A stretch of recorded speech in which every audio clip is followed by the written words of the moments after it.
Glória ao teu nome, Senhor. A ti pertence toda a glória, honra, louvor, adoração, poder, domínio. Todas as coisas te pertencem, Senhor. Unge nossos ouvidos para te ouvir. Continua, Senhor, derramando da unção sobre teu servo. Não preciso te pedir mais nada, Senhor, a não ser que tu fales através do teu Filho. Aleluia. Em nome do Senhor Jesus. Amém. Glória ao Senhor. Aleluia. Quando eu me converti em Porto Alegre, esse aqui já era guerreiro velho, de muitas batalhas. Olha, velho, é bom que você saiba, velho lá na Bahia não é velho. Velho é coisa boa, velho é assim, carinhoso. Guerreiro velho. Que alegria, querido. Algumas coisinhas a dizer em cima daquilo que já foi falado. Fernando, rapaz, eu gostei do que você me falou ali. Por que você não vem contar rapidinho aqui para os irmãos aquilo que você me contou? Como é que os irmãos se reuniam entre os puritanos, não é? Conta aqui.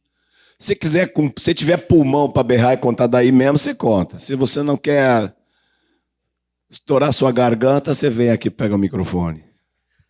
Bom, eu comentei ali com o Marcos que existe uma antiga tradição na igreja que vem lá dos puritanos, pietistas, e que modernamente aí foi alguma coisa herdada pelos Quakers e parecidos, no sentido de que as suas reuniões eram reuniões onde os irmãos estavam ali, se encontravam, e havia silêncio, até que alguém tivesse assim absoluta convicção de que estava sendo movido pelo Espírito Santo para falar.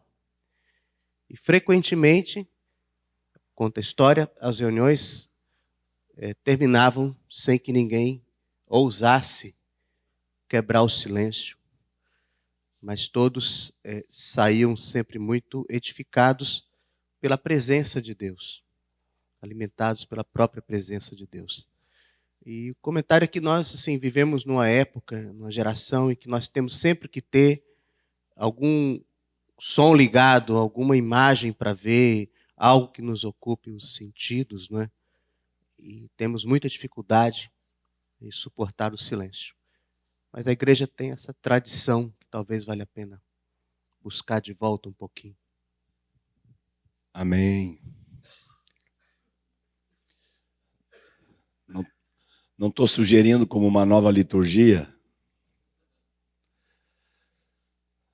mas eu penso que nós temos que olhar tudo que o Espírito Santo fez na igreja e que pode fazer hoje. Imagine uma reunião em que todos os irmãos estão bem instruídos em Lucas 14. Todos estão instruídos. Todos sabem que não há um promotor da reunião, a não ser o Espírito Santo. Imagine que todos estão tranquilos, sabendo que ninguém tem que fazer nada. Acho que a coisa mais difícil para Deus ensinar para um pastor é que ele não precisa fazer nada. O pastor chega na reunião, o que eu vou fazer, o que eu tenho que fazer, o que eu vou fazer, eu tenho que fazer. Não tem que fazer coisa nenhuma. Imagina que estamos tranquilos, depois de uns momentos de abraços, sentamos, oramos um pouco, ou a sós, ou de 2 em 2, grupinhos de 3, estamos ali orando. Cada um está se exercitando em olhar para o Senhor. De repente, alguém tem uma profecia, um pastor ou outra pessoa madura. Quando algum irmãozinho mais novo quer se manifestar, nós deixamos. mas preferimos que não seja no começo da reunião. Irmão, espera um pouquinho.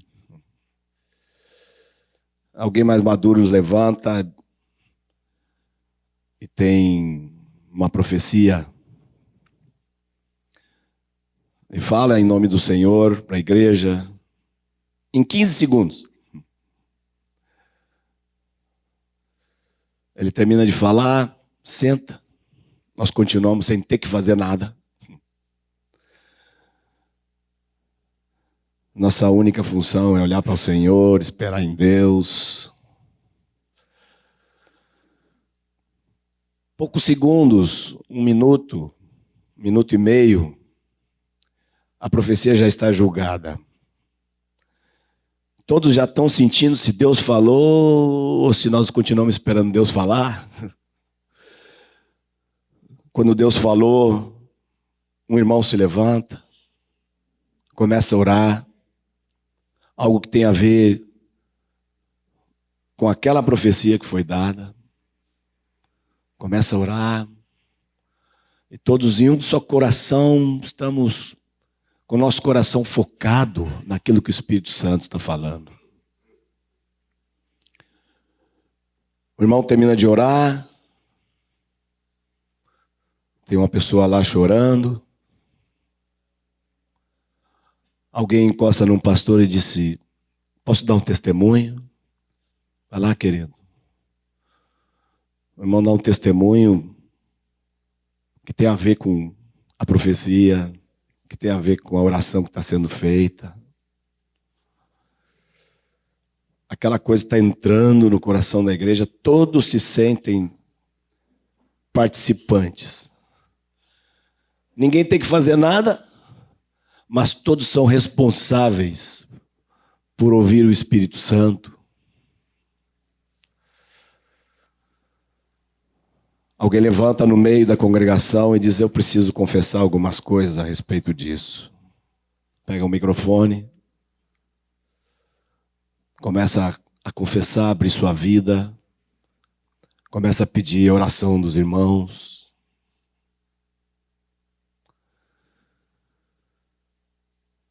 Os irmãos vêm, o cobrem de oração, todos oram por ele.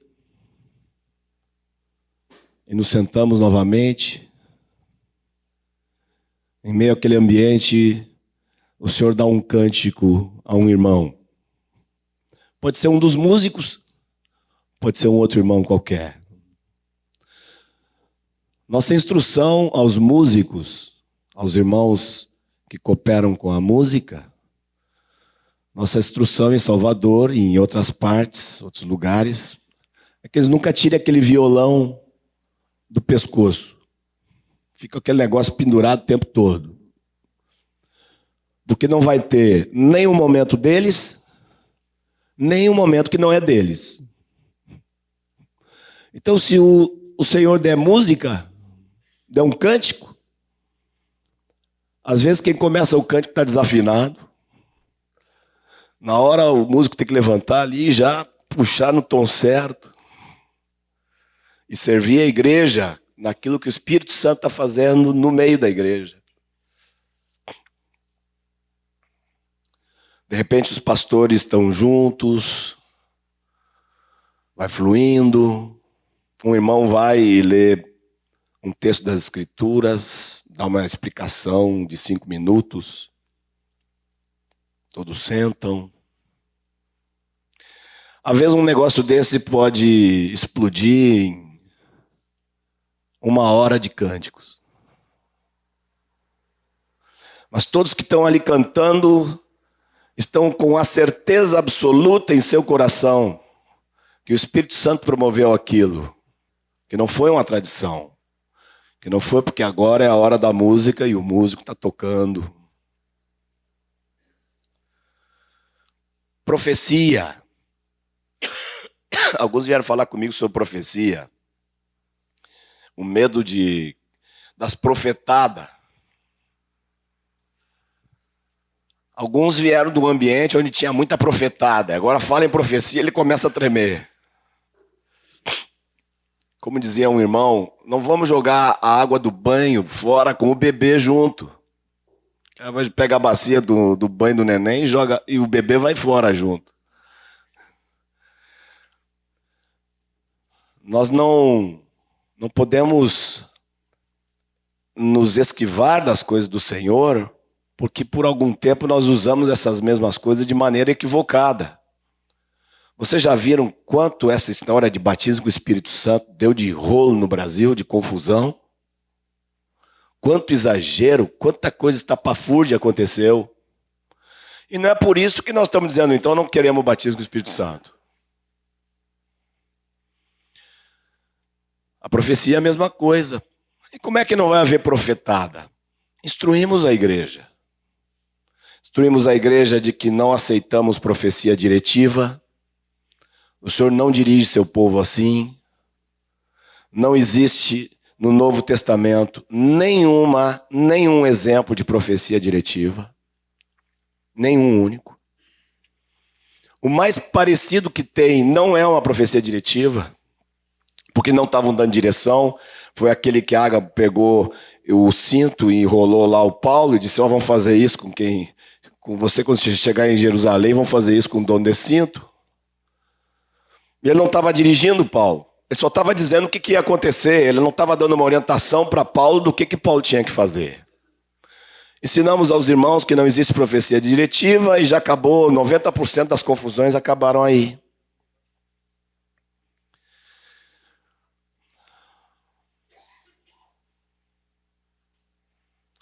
Uma irmãzinha se levanta no meio da congregação e visivelmente compungida diz: essa semana foi muito difícil para mim, mas o Senhor me acompanhou cada minuto. E o Senhor me disse para falar para vocês que Ele está com você cada minuto. Pronto. Profetizou. Muitos estavam precisando dessa palavra, simples.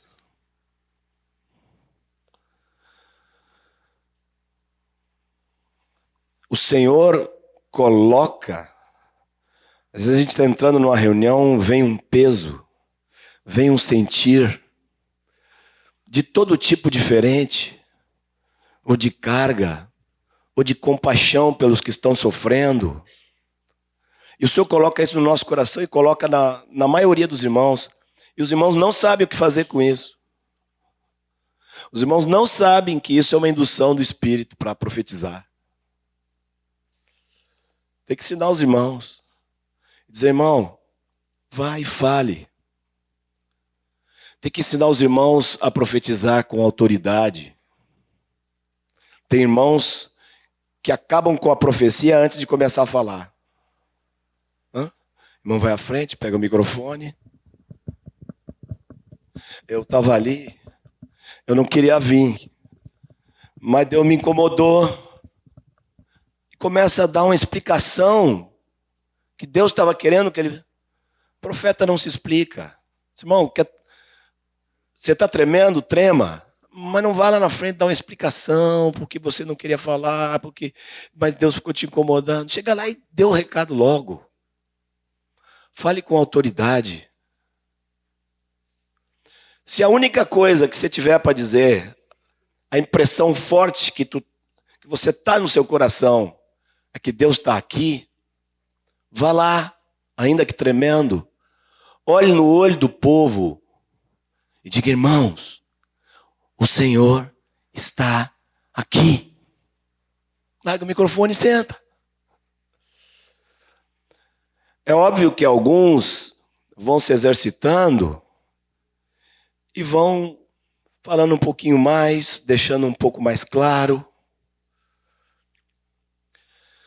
Eu insisto, amados, pelo que eu leio antes do versículo 26, do capítulo 14, tudo que Paulo fala ali no capítulo 14 sobre profecia, em base desse capítulo como um todo, eu creio firmemente que o dom principal a se manifestar nas reuniões é a profecia. E Paulo diz que todos podem profetizar. É claro que não vão todos profetizar na mesma reunião, mas todos podem. Isso quer dizer todos estão aptos. Todos estão aptos para profetizar. Sobre o assunto que eu dei aqui um testemunho a respeito de uma situação com minha filhinha, alguns pais me procuraram para conversar e eu queria dizer para todos uma coisa que eu disse para todos os pais com quem conversamos. A disciplina é a coisa mais importante na tenra idade. Os anos vão passando e a disciplina vai caindo de importância. Chega um momento, na adolescência, onde a disciplina tem um valor quase zero. Nesse momento, tem uma outra coisa que tem que estar em alta taxa, alto valor. É uma coisa que começa com zero. Uma coisa chamada influência pelo exemplo. A marca que os pais podem deixar nos filhos daquilo que eles são no Senhor. Alguns têm a sua vida toda arrumadinha. Não tem problemas, amam a esposa se sujeita, tem as finanças ordenadas, vão em todas as reuniões, são completamente fiéis nos seus dízimos, nas suas contribuições, são perfeitos na maior parte das coisas. Mas os filhos não veem neles, em casa, o brilho da glória de Deus. Não demonstram no seu dia a dia, na sua vida diária, sua paixão por Cristo. Cumprem todas as tarefas, vão em todas as reuniões, trabalham exaustivamente para o sustento da casa, fazem tudo corretamente diante dos seus filhos, gastam o restante das horas na frente de uma televisão. O Deus da atualidade, Hollywood, estão ali. Os filhos vão crescendo. Para os filhos, é um esquema, uma religião. Eles não estão vendo Eles não estão vendo que os pais estão. Quando meu pai e minha mãe foram batizados no Espírito Santo, eu não via eles falando em língua. E nem me interessava. E se visse uma coisa meio diferente, meio sobrenatural, acho que eu ia desprezar. Eu não ia gostar. Um dia estavam cantando um cântico espiritual lá em casa. E lá na esquina, quando eu ia chegando, eu já ouvi. Eu não gostava desse negócio, não. Esse negócio não me ajudava. Mas teve uma outra coisa que foi muito importante. Olhava na cara deles e via que eles estavam fanáticos por Jesus. Essa é a coisa. Isso é o que influencia. A disciplina vai diminuindo seu poder de realizar algo no filho. Mas esta influência que vem pelo exemplo de pais que estão amando ao Senhor. Isto é o que no fim, quando chega na adolescência, o que vai fazer a diferença na vida desses meninos que estão nas nossas casas. Amém. Isso que o Marcos está colocando é de extrema importância. Muitas vezes levamos os filhos apenas na disciplina, na obediência, nos princípios, mas não levamos eles a Cristo. A eles terem uma experiência com o Senhor. A eles terem uma experiência clara, convicção de novo nascimento. Eles terem clareza e revelação de serem enxertados em Cristo pelo batismo. De eles não somente ouvirem falar do batismo do Espírito Santo e da manifestação, mas a experiência com a pessoa do Espírito Santo habitando neles e a vida do Espírito permeando a vida deles no seu dia a dia, na realidade que eles têm. Então, nós podemos conduzir os filhos até certo ponto, na disciplina, nos princípios, na obediência, mas só isso não basta. Precisamos levá-los a Cristo. Uma experiência profunda com a vida de Jesus. Aleluia. Vamos virar nossa moedinha de novo. Até que hora a gente tem aqui? São 4:45. Vamos virar nossa moedinha de novo. Vamos virar do outro lado. Eu muitas vezes gosto de olhar para Jesus com os olhos de Pedro. Eu procuro me colocar no lugar de Pedro para ver o que ele viu.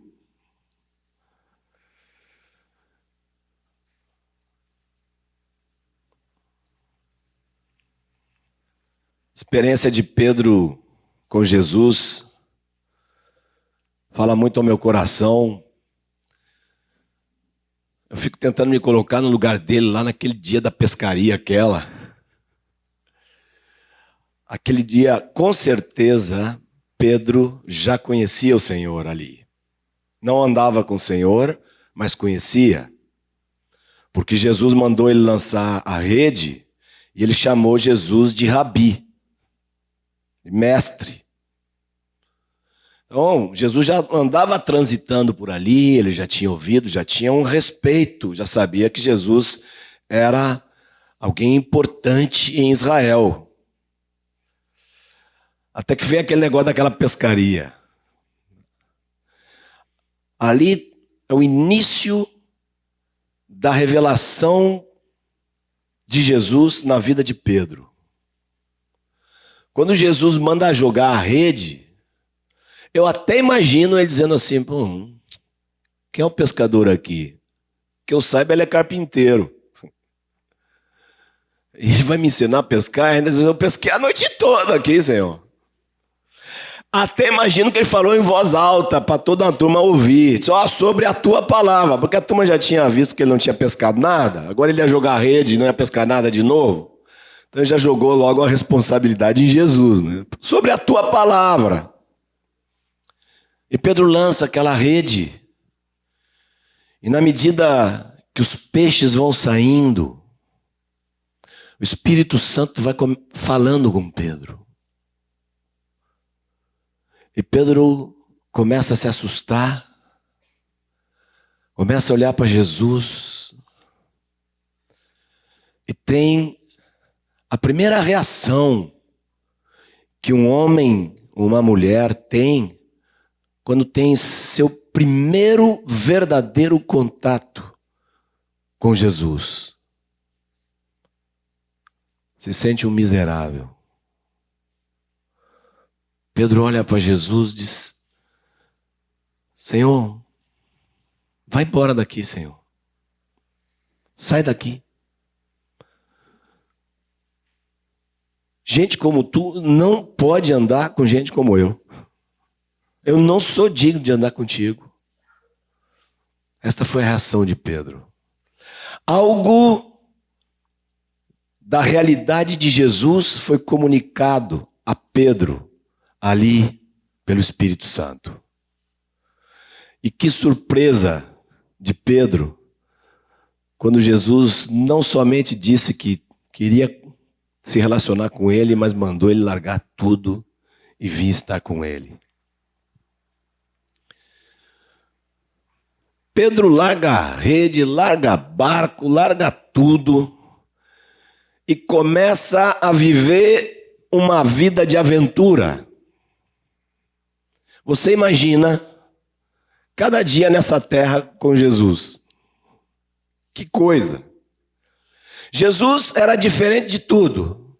Jesus era diferente de todos. Jesus quebrava todos os paradigmas. Jesus conversava com a prostituta, conversava com a mulher samaritana. Ninguém entendia Jesus. Jesus era completamente diferente. E Pedro todo dia olhando aquele negócio.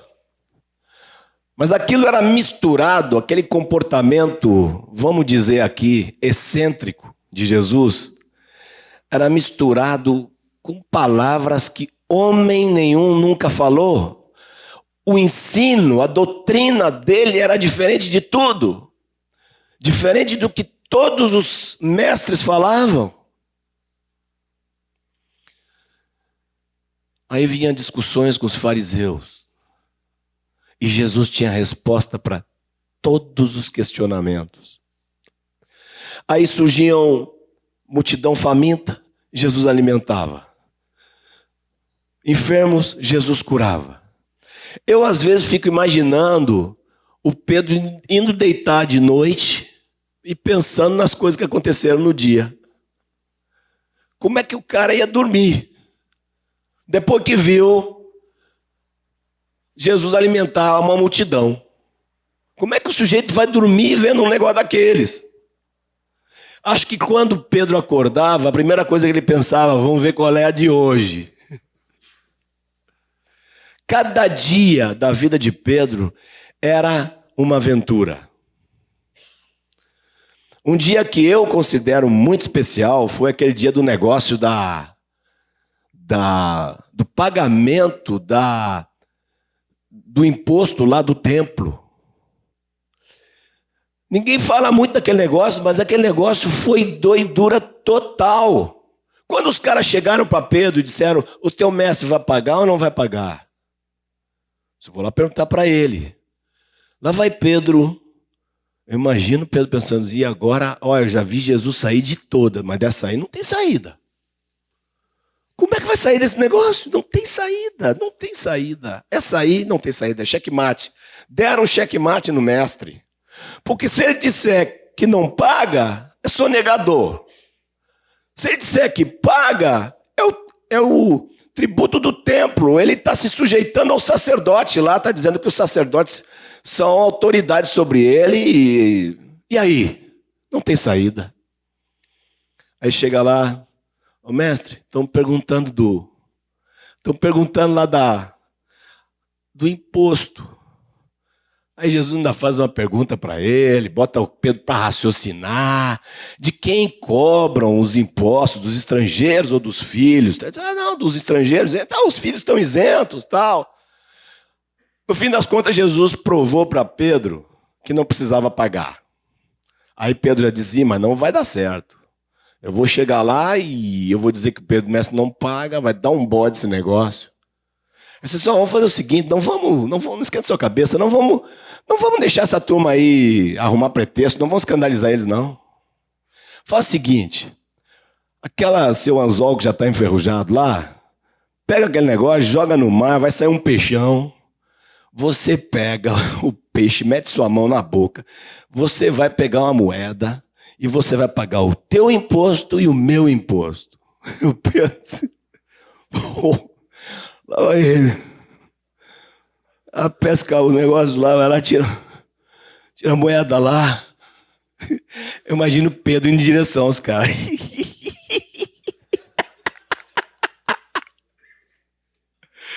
Chegou lá e disse, o imposto.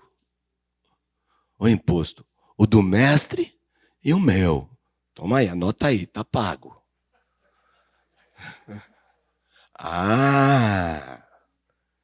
Então o mestre pagou, né? Você sabe o que isso significa? Eu sei.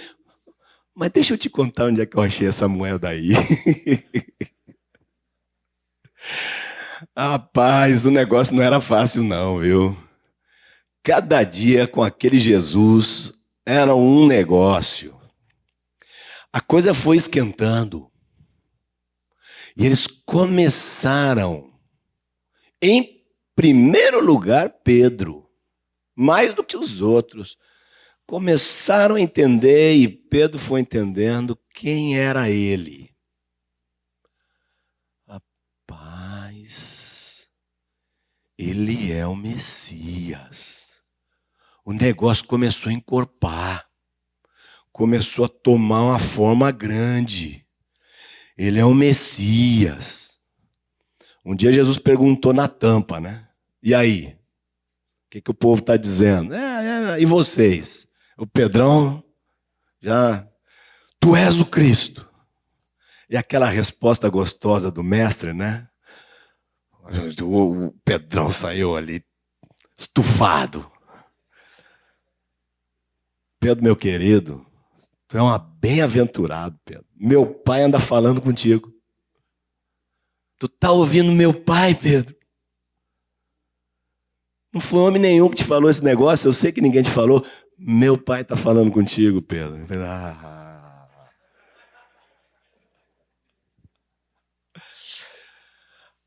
O negócio esquentou tanto, a conversa estava tão boa, a coisa estava tão quente, que a turma já começou a dizer, ó, o negócio vai pegar, o Messias vai reinar, e eu não vou ficar num cantinho, não. Mãe, fala com ele lá para me arrumar um lugarzinho do lado dele lá. Botou conversa para cima da mãe, rapaz. A mãe de Tiago e de João, né? Lá vai a mãe de Tiago e João. Falar com Jesus, botar um à direita, outro à esquerda. A turma já estava disputando o cargo de primeiro-ministro.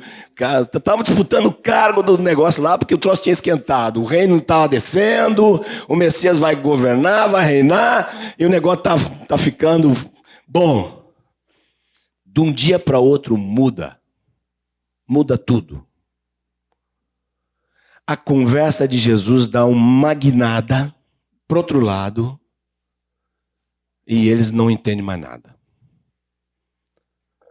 O mestre começa a dizer, vou morrer. Eu tenho que morrer. E eles olharam. O que o mestre está falando? O mestre está falando por parábola. Você sabe que sempre falou por parábola. Tem um significado esse negócio aí. Passar mais um dia, 2 dias, o mestre, não.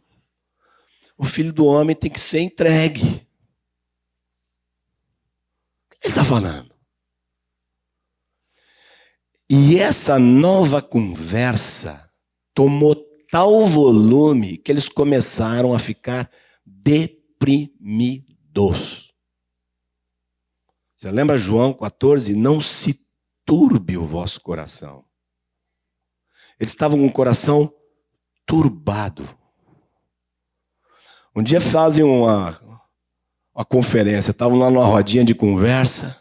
Só, alguém tem que falar com o mestre, que agora ele está pisando na bola, está falando bobagem. O mestre agora saiu do rumo. Ele não é o Messias, ele é o Messias, ele é o Cristo, e agora vai morrer? Não tem como. Quem é que vai falar com ele? Aí todo mundo olha para Pedro, né? Vai lá, Pedrão. Lá vai Pedrão. Mestre. É aquela conversa boba de Pedro, né? Jesus dá a resposta que deu.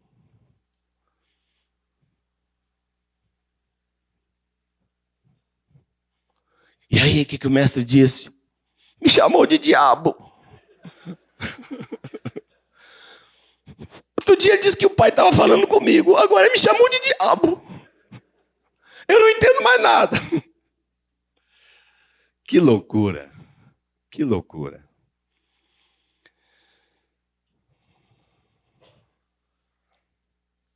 Aquela ceia me parece que para eles era uma coisa surreal.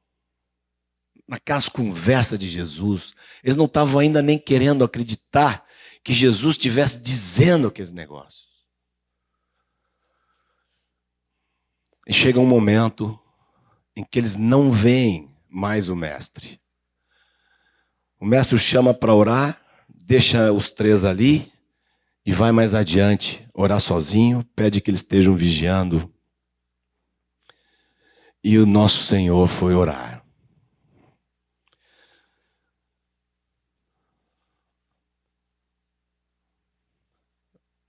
Você já pensou naquela oração de Jesus? Que coisa mais... Não é um pouco incoerente? Não parece à primeira vista incoerente? Primeiro, Jesus o tempo todo falava do Pai e da confiança dele no Pai e que ele ia fazer a vontade do Pai. Agora Jesus está apavorado com a vontade do Pai. Sabe qual é a vontade do Pai? E ele que sabia para que tinha vindo, que tinha todas as vezes que falaram para ele fugir da cruz, ele tinha rechaçado. Agora ele mesmo vai falar com o Pai para saber se não tem uma saída para aquele negócio. Qual foi a medida da agonia de Jesus ali?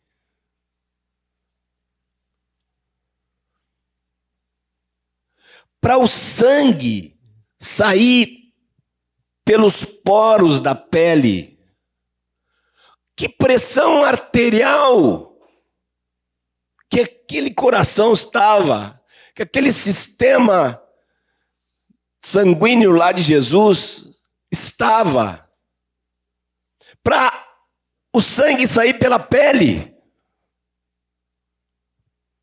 Jesus, clinicamente, tinha que ter morrido ali. Era para morrer ali.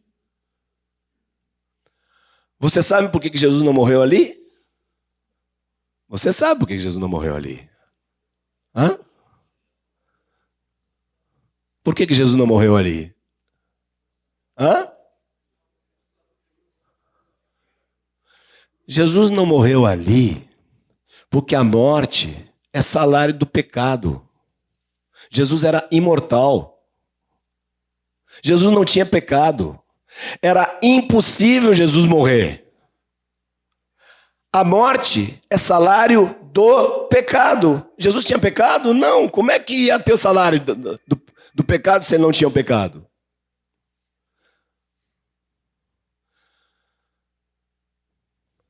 E o que apavorava Jesus? Aqueles que não conhecem as Escrituras, quando leem isso, veem um homem com medo da morte. Como se o que apavorasse Jesus fosse todo aquilo que ele passou, as chicotadas, a coroa de espinho, os pregos, a sede violenta na cruz. Alguém podia perguntar, mas na história da igreja teve gente que morreu cantando. Outro dia contei de uma aqui que foi lá ser comida pelos leões em paz. Muitos mártires na história da igreja morreram por Jesus e felizes e cantando. Teve gente que cantava enquanto estava sendo queimado na fogueira. E nosso mestre? Nosso mestre não tinha medo daqueles pregos.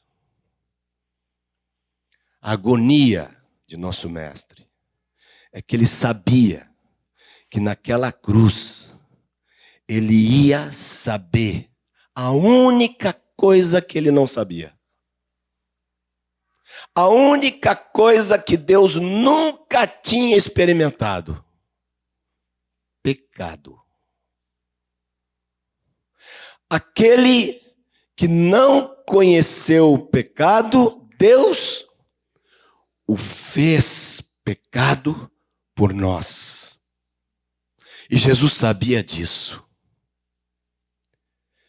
E Deus santo, perfeito, que todo o seu ser repugna o pecado.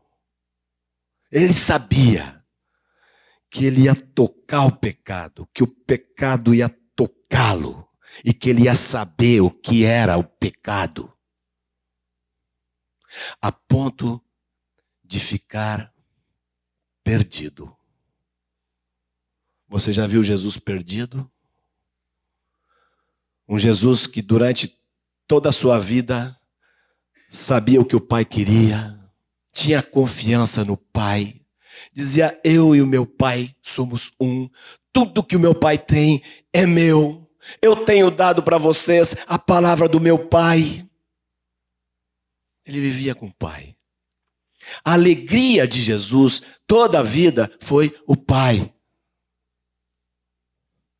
Mas Jesus sabia que lá na cruz, até o Pai ele ia perder. Contemple, olhe para esse Jesus perdido, confuso. Meu Pai, por que, Pai? Não estou entendendo, Pai. Tu foi embora. Por que tu me abandonaste? Perdido, confuso, no teu lugar, no meu lugar. E nessa hora, já todos o haviam abandonado.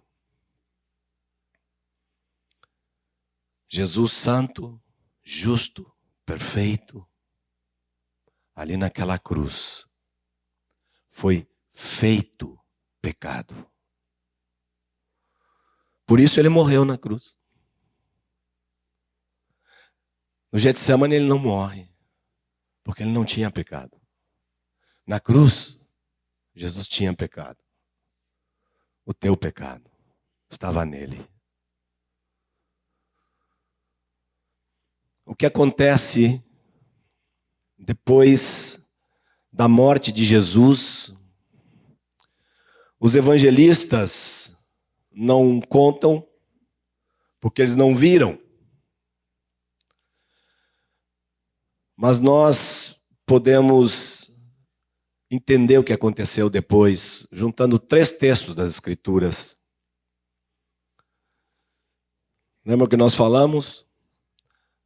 A dedução, você junta 2 elementos, 3 elementos evidentes, e você tem uma dedução clara. Primeiro, nós temos que ler Efésios, capítulo 4.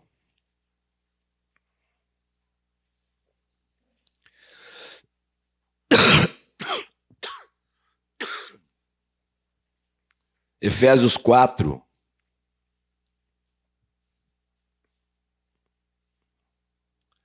Versículo... Vamos ler só o versículo 9. Vocês conhecem o texto todo. Só para lembrarmos. Ora, que quer dizer subiu, senão que também havia descido até as regiões inferiores da terra. O que aconteceu com Jesus depois que ele morreu na cruz? Jesus desceu às regiões inferiores da terra. O texto de Hebreus diz que ele experimentou a morte. Experimentar a morte não significava apenas morrer ali na cruz. Significava experimentar tudo que um homem experimentava quando morria. Descer para o Hades. Descer para as regiões inferiores da terra. Vamos ler Gênesis capítulo 3. Depois do pecado, Deus traz juízo sobre Adão, sobre Eva e sobre a serpente. Vamos ver aqui no versículo 14 o que Deus diz para a serpente. Então, o Senhor Deus disse à serpente: visto que isso fizeste, maldita és entre todos os animais selváticos, rastejarás sobre o teu ventre e comerás pó todos os dias da tua vida. E agora vem com uma profecia o Senhor. Uma profecia um pouco simbólica, um pouco mística. Porém, inimizade entre ti e a mulher, entre a tua descendência.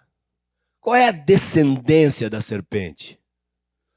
Todos os principados e potestades são a descendência da serpente.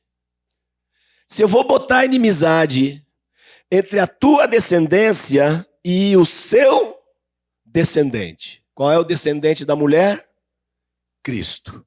Se eu vou botar uma briga, uma guerra, uma inimizade perpétua entre a tua descendência e o descendente dessa mulher, este te ferirá a cabeça e tu lhe ferirás o calcanhar. O que significa essa profecia dupla aí de Deus? Ferir a cabeça e ferir o calcanhar. Vamos a 1 Timóteo,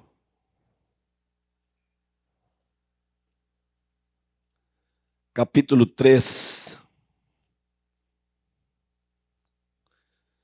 versículo 16, tem aqui um texto que alguns creem que era um cântico da igreja naquela época.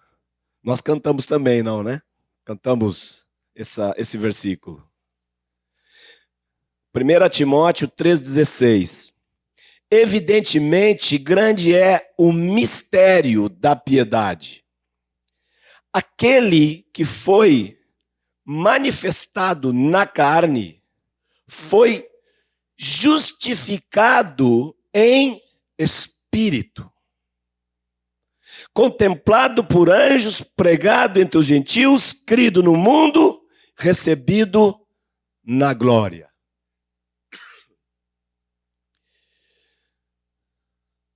A carta de Paulo aos Romanos explica muito claro sobre a nossa justificação.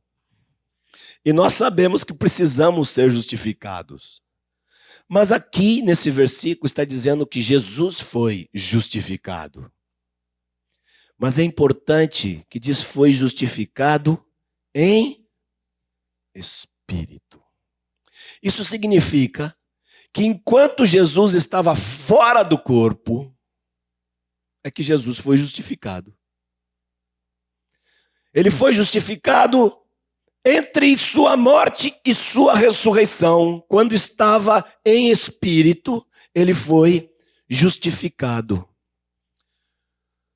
O que significa isso? Deixe-me dizer da maneira mais simples que eu posso ver. Alguns escrevem livros bastante complicados para explicar a justificação. Vamos ver uma coisa muito simples. Esse termo que Paulo usa aqui, que Paulo usou na carta aos Romanos, era um termo muito comum na época de Jesus e de Paulo. Naquela época, nos tribunais, quando havia um réu, e esse réu era inocentado, a expressão que era usada não é a expressão que se usa hoje. Hoje se chama de culpado ou inocente. Não era esse o costume dos tribunais daquela época. Naqueles tempos, quem julgava era o juiz.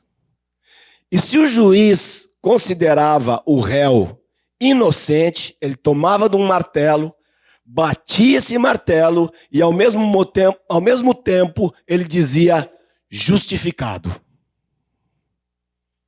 Aqui está dizendo que enquanto estava em espírito, Jesus foi justificado. Lá embaixo, houve um tribunal. O juiz se apresentou.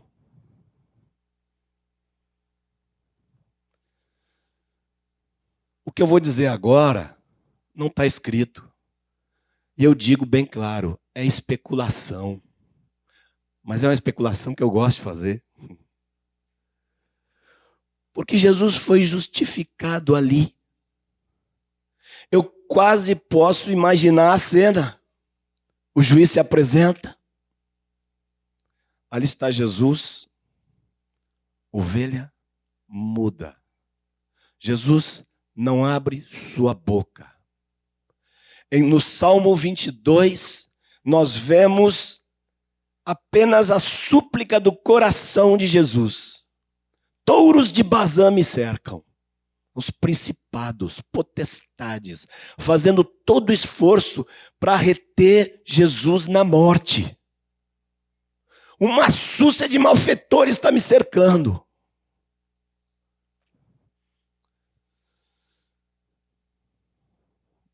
Eu imagino o juiz chegando lá e disse: Lúcifer, vem cá. Me traga o livro da vida desse homem. Lúcifer, você matou esse aqui. Tu me desses o poder da morte, eu matei. Ué. Porque Deus é perfeito e justo em tudo. Quando o homem seguiu o princípio de Satanás, Deus, por seu caráter, se viu obrigado a colocar a autoridade de Satanás sobre esse homem e deu a Satanás a autoridade da morte sobre a raça humana. Por justiça. Não é o que lhe agradava fazer, mas ele não faz o que lhe agrada. Deus faz o que é certo fazer. E por toda a história humana, Satanás reinou sobre a morte, porque tinha direito sobre ela, dado por Deus, por causa do pecado. Mas morre um homem, aonde o juiz se apresenta e diz: vamos analisar essa questão. Por que você matou esse? Eu gosto de imaginar ele. O pecado. Qual? Eu nunca vi ninguém com tanto pecado quanto ele. O mais cheio de pecado que eu já vi foi ele. Eu matei. Ué. Lúcifer, qual foi o pecado que ele cometeu? Não, ele estava cheio de pecado. Lúcifer, olha aqui a vida desse homem. Nunca cometeu nenhum pecado. Não será o caso de que você se enganou? Você andou matando um justo? Perdesse o direito. Vai lá, pega aquela chavezinha que eu te dei. Entrega para ele, que agora o dono desse negócio de morte é ele que vai ser o dono desse negócio. Você entende aqui a figura? Enquanto a serpente estava picando o calcanhar de Jesus, ou seja, matando Jesus na cruz, aquele próprio ato de morte de Jesus era a morte dele. Enquanto ele picava, Jesus esmagava a sua cabeça. E ele perdeu o poder sobre a morte. Eu creio firmemente, queridos, que o Salmo 45 está falando disso. Cinge o teu flanco, herói, e cavalga pelo direito e pela justiça. Jesus é santo. Jesus é humilde. Jesus é bondoso. Jesus é misericordioso. Jesus é poderoso, mas vou dizer mais uma coisa: Jesus é o nosso herói. Você conhece? A raça humana gosta dessa história de herói, né? Inventam cada história. Tem um cavaleiro que vai lá, que a princesa foi pega por um dragão, ele vai lá na cova do dragão e tira a princesa de lá. Quem foi na cova do dragão foi Jesus. Foi lá onde estava a antiga serpente. Na cova da serpente. E venceu a serpente. E não o fez porque era Deus. Se fosse pelo poder de Deus, de chegar lá e tá em Satanás, Deus já tinha ido lá e feito isso. Jesus não o fez porque era forte. Jesus não venceu a Satanás porque era poderoso. Não. Jesus venceu a Satanás porque era humilde, porque era obediente. Foi na sua santidade que ele foi justificado pelo Pai. Todos nós hoje somos justificados por ele. Ele também foi justificado por ele mesmo. É o único que foi justificado pelo seu próprio livro da vida. Abriram o livro da vida dele e disseram: justo, justo, santo e perfeito.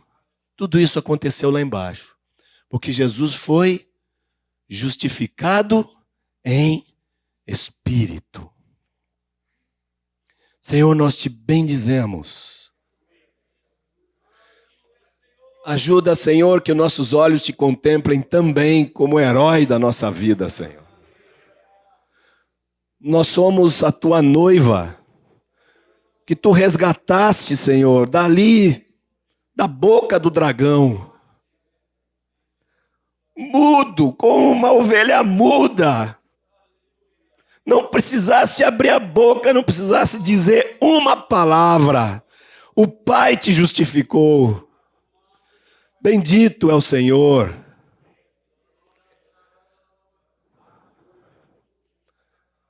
E agora, possuidor da chave da morte, Jesus ressuscita. O dia bendito. Imagina o Pedro lá, chega as mulheres dizendo: o Senhor está vivo. Mandou um recado para todos, e especialmente para você, viu, Pedro? Ele disse: diz aos meus irmãos e a Pedro que eu vou para o meu Pai e vosso Pai. Ele nunca tinha dito assim. Sempre tinha dito: meu Pai, meu Pai, meu Pai, meu Pai. Agora Jesus se faz nosso irmão e diz: eu subo para meu Pai e vosso Pai, meu Deus e vosso Deus. Amados, os irmãos que precisam renunciar tanto na sua vida, tantas coisas. Os irmãos que às vezes têm dificuldade de entender que tem que renunciar a si mesmos. Esses irmãos têm que ser levados a contemplar a Jesus. Esse negócio de morrer, de tomar a cruz, não é para masoquista. Tem gente que ouve tanto desse negócio de morrer, que começa a achar que esse negócio de igreja é coisa para masoquista. O negócio aqui é sofrer, morrer, sofrer, morrer, perder, sofrer, morrer. Eu não quero isso, não aguento esse negócio. Diz: olhando firmemente ao autor e consumador da nossa fé, Jesus, o qual, olha o que vem depois, o qual em troca,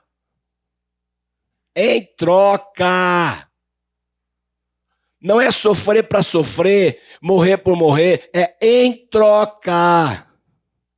Em troca da alegria que lhe estava proposta, suportou a ignomínia. Jesus suportou, teve forças para suportar tudo aquilo, porque ele estava de olho na alegria. Ele sabia que tinha um negócio lá depois.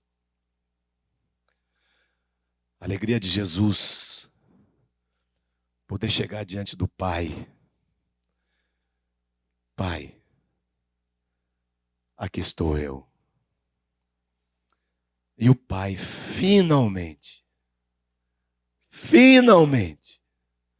teve um homem obediente. Tudo que o Pai queria, tudo que o Pai precisava, era um obediente. E o Pai agora tinha o Filho obediente. E Jesus sabia que ele ia apresentar isso ao Pai. Jesus sabia que ele ia apresentar esse gozo para o Pai. E a alegria dele não era só essa. Ele sabia que ele ia se apresentar para o Pai e ainda ia poder dizer: aqui estou eu e os filhos que Deus me deu. Em troca da alegria. Olhando firmemente o autor e consumador da fé, o qual, em troca da alegria. Amados, a alegria que faz com que qualquer homem, qualquer mulher tome sua cruz, sem chiar, sem reclamar, é a alegria de ter a Cristo, de ter a Jesus. O gozo de viver com Deus.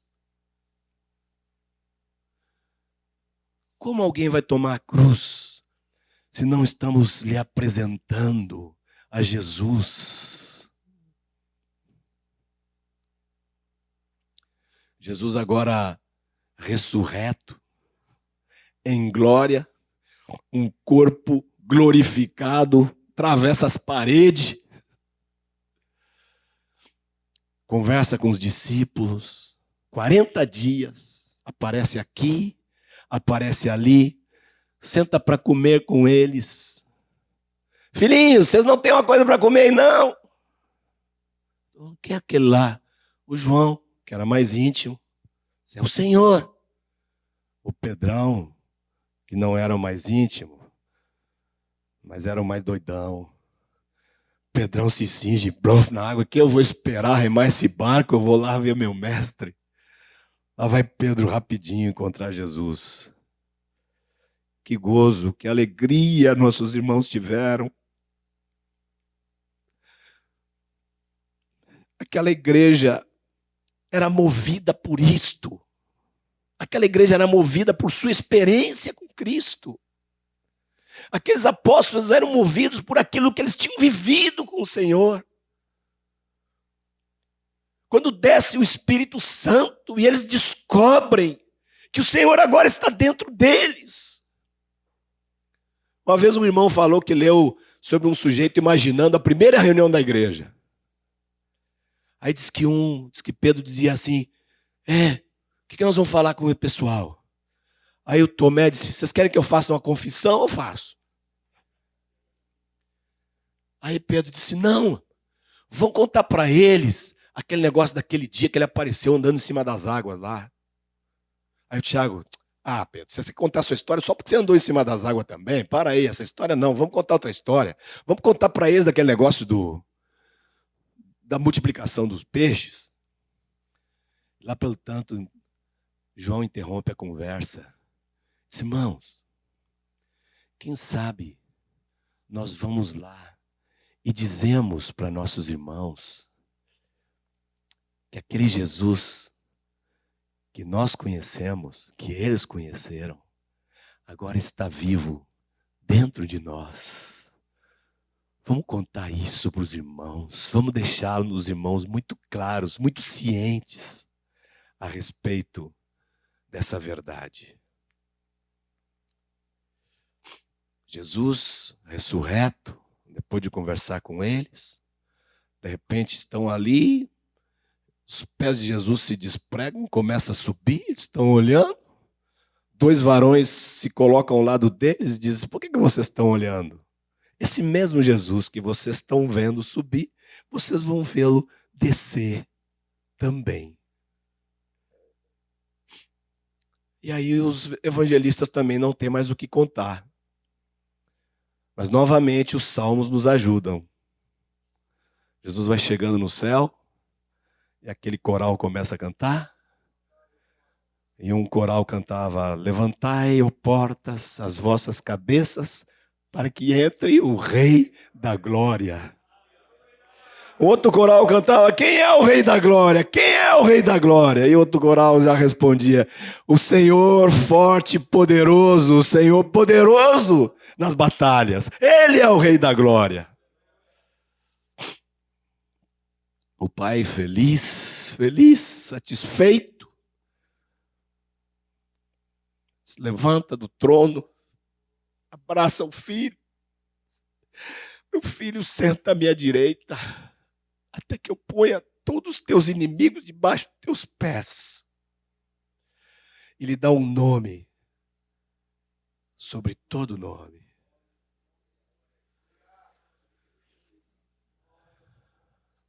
Um pouco depois, o filho diz: pai, sim, filho, está na hora. É, filho, está na hora. O Espírito Santo, sua vez, desce lá. Vamos completar esse negócio. Desce lá. E o Espírito Santo desce e traz o Pai, traz Jesus, traz a Trindade para dentro da igreja. Esse povo santo, esse povo amado de Deus,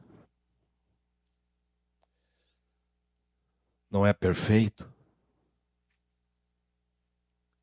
Toda hora alguém está fazendo uma bobagem. Aliás, parece que cada um faz várias por dia. Alguém pode pensar que lá no céu o negócio fica complicado. Mas não fica. Porque Jesus segue trabalhando. Segue trabalhando. E Jesus agora vive para interceder pelos seus. Pai, eu sei que o Marcos te desagradou de novo. Mas está aqui minhas feridas por ele. Vamos continuar com ele. Sim, filho, nós vamos continuar com ele. E todos os dias, o meu Senhor intercede por mim diante do meu Pai. Porque eu preciso todos os dias dessa intercessão. E eu descanso. Porque eu sei que o Pai o ouve. O Pai jamais vai desvalorizar as feridas do filho. Irmãos, olhar essa história e saber, ser claramente informado também dos evidentes sinais da próxima vinda dele, é indispensável para a vida da igreja. Isto não é para os irmãos saberem. Eu estou aqui falando com vocês coisas que vocês sabem há anos. E por que falo? Com pastores sobre Jesus. Porque essa hoje é a nossa vida. Olhar para Ele. Olhar para Ele. Olhar para Ele. Olhar para Ele. Telmo, tu sempre me mandava aqueles jornaizinhos. Lembra? Ultimamente, não sei nem se vocês estão fazendo, porque eu já parei de receber. Sempre me mandava. Há anos atrás, você me mandou um onde na primeira página, não sei se você vai lembrar, porque foram dezenas, não sei como é que vocês chamavam aquilo, de jornal, de... Você sempre me mandava o Corpo Vivo. E deve ter uns 15 anos ou mais. Um daqueles que você me mandou era uma mensagem curtinha escrita pelo meu pai sobre olhar firmemente para Jesus. E eu li, era uma página. Eu me lembro pouco, eu me lembro que o pai dizia assim: nosso problema é que nós damos uma olhadinha para Jesus e depois já olhamos um monte de coisa. Quando a palavra de Deus diz olhando firmemente. Naquele dia que eu li aquilo, eu já estava meditando em Hebreus 12. Mas quando eu li aquela mensagem, eu senti a voz do Espírito Santo me dizendo: põe teus olhos em Jesus e não tira nunca mais. E eu decidi naquele dia, amados, obedecer essa ordem apostólica. Naquele dia. E eu acho que não teve decisão mais importante da minha vida depois da minha conversão. Mais importante que a minha cura do câncer. Mais importante do que qualquer coisa. Eu decidi olhar para Jesus. Quando eu decidi olhar para Jesus, eu passei uns 2 ou 3 anos fazendo só uma oração. Minha oração por 2 ou 3 anos foi a mesma. Jesus, eu quero olhar para ti, mas não sei. Não sei. Me ajuda. Me ajuda. Senhor, eu quero olhar para ti, mas não sei o que é isso. Me ajuda.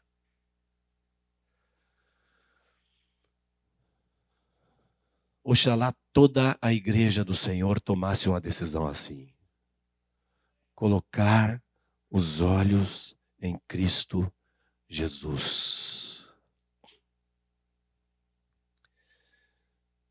Senhor querido,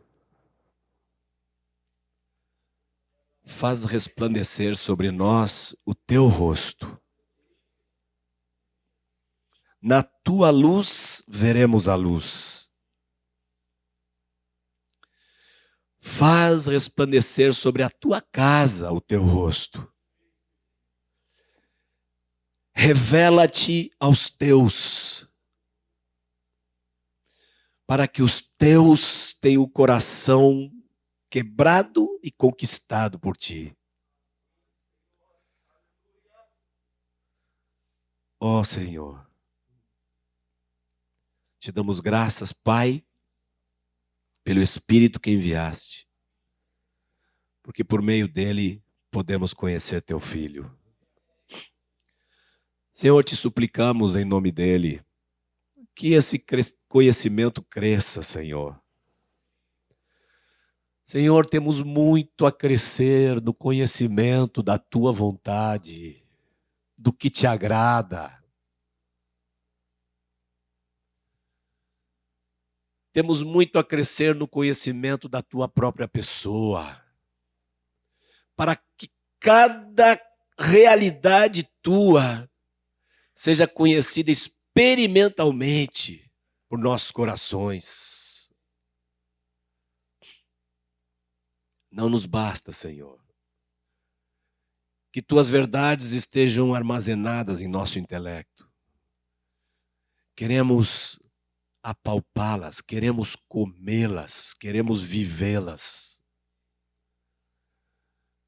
Completa a tua obra em nós, Senhor. Completa a tua obra em nós, para a tua própria glória, para a tua própria satisfação. Tudo o que queremos um dia é poder saber que nossa vida finalmente foi para a tua satisfação.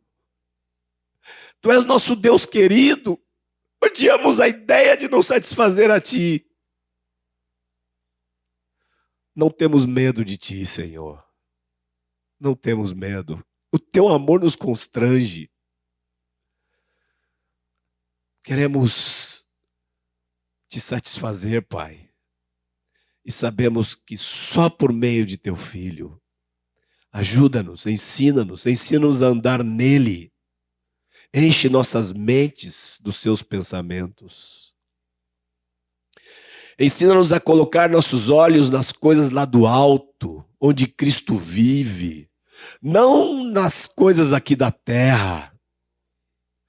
Ó Senhor, tira a nossa mente, nossos corações dessa terra imunda, para que nós estejamos vivendo vidas ressurretas todos os dias na tua presença, assentados contigo nas regiões celestiais, e abominando e desprezando esse mundo que te entristeceu, que te ofendeu. Ah, Senhor Santo, um dia tu nos prometeste a imagem de teu Filho, e nós seguimos crendo, apesar de tudo, apesar de mim, eu sigo crendo na tua promessa. Tu nos prometeste a plenitude do teu Filho. Eu sei que o único impedimento sou eu, mas tu és maior que eu. Tu és maior que eu. Tu não dependes de mim, eu dependo de ti. Eu preciso de ti, eu clamo por ti. Deus Santo, eu te amo, Senhor Santo.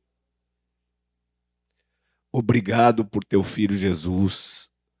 Te dou graças de todo o meu coração pelo teu Filho. Eu não daria meu filho, tu deste o teu. Eu te agradeço de todo o meu coração. Completa a obra que o teu Espírito tem que fazer nas nossas vidas esses dias, para que tua igreja tenha o selo da tua aprovação e a comprovação da tua satisfação, Senhor. Em nome de Jesus, nós te pedimos. Amém, Senhor. Amém.